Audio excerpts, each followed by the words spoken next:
ব্যারাকপুর আদালত চত্বর থেকে ভুয়ো আইনজীবী সন্দেহে 4 জনকে আটক করল ব্যারাকপুর থানার পুলিশ। নিজেদেরকে আইনজীবী পরিচয় দিয়ে একাধিক ব্যক্তির কাছ থেকে টাকা হাতিয়ে নেওয়ার অভিযোগ রয়েছে ওই 4 জনের বিরুদ্ধে। এর আগেও 3 জন ভুয়ো আইনজীবীকে ব্যারাকপুর আদালত থেকে গ্রেপ্তার করেছিল পুলিশ। ফের ওই প্রতারণা চক্র সচল হয়েছে বলে জানালেন আইনজীবীরা। কোথা থেকে এসেছেন? হ্যাঁ, আপনি কি উকিল? আপনি কি উকিল? কি জন্য ধরা হলো? আমি উকিল কথা বলেছি, আপনাকে বলছি আপনি তো বলেন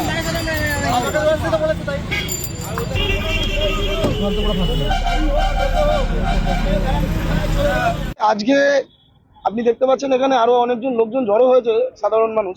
ব্যারাকপুর আদালতে এনারা এসছেন হঠাৎ করেই, আমাদের এখানে যে খোঁজ খবর নিচ্ছেন কিছু মানে ভুয়ো লোক যারা আদপেও আইনজীবী নন, তারা আইনজীবীদের মতন পোশাক পরে এবং সেই পোশাকের ওপরে টাই এবং কোট পরেছেন, পরে আইনজীবী সেজে এনাদের থেকে 15,000 20,000 করে টাকা নিচ্ছেন।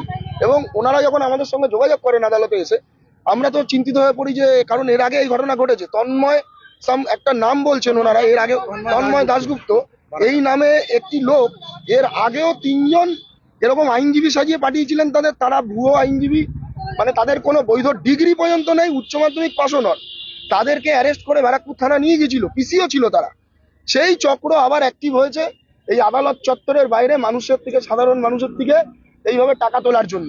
কিন্তু এটা কোনোভাবেই বরদাস্ত করা যাবে না। আমরা আমাদের ব্যারাকপুরের আইনজীবীরা যখনই এনাদের থেকে এই খবর পাই, সঙ্গে সঙ্গে প্রশাসনের সঙ্গে যোগাযোগ করি, ব্যারাকপুর থানাকে খবর দেওয়া হয়, তারা আসেন এবং সেই অভিযুক্তদের আমরা পুলিশের হাতে তুলে দিয়েছি। বর্তমানে হচ্ছে গিয়ে এনারাও থানায় যাচ্ছেন, এই ভিক্টিমরা রয়েছেন যাদের থেকে।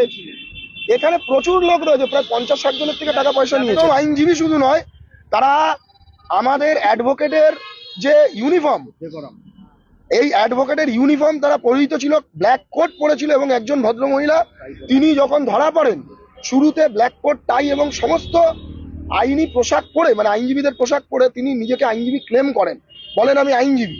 যখন আমরা সন্দেহ হওয়ায় তাদের জিজ্ঞাসা করি যে আপনাদের বার কাউন্সিলের আইডেন্টিটি কার্ড এবং আপনাদের এনরোলমেন্ট সার্টিফিকেট যদি থাকে সেগুলো দেখান, তখন ওনারা পিছু পা হন, বলেন না আমরা আইনজীবী নই। ওনাদের ডিগ্রি জানতে চাওয়ায় জানা যায় ওনারা উচ্চ মাধ্যমিকও পাশ না। তো এই বিষয়ে আমি আগেও লাইভে বলেছি, তোমরা চিন্তা করো একবার, ব্যারাকপুর কোর্টে একটা ব্যারাকপুর কোর্টে এরকম চলছে, একটা কোর্টের মধ্যে একটা সরকারি দপ্তর এরকম জালিয়াতি চলছে। তো মানে সবাইকে সতর্ক করা উচিত। তোমরা শেয়ার করো, সবাইকে সতর্ক করো।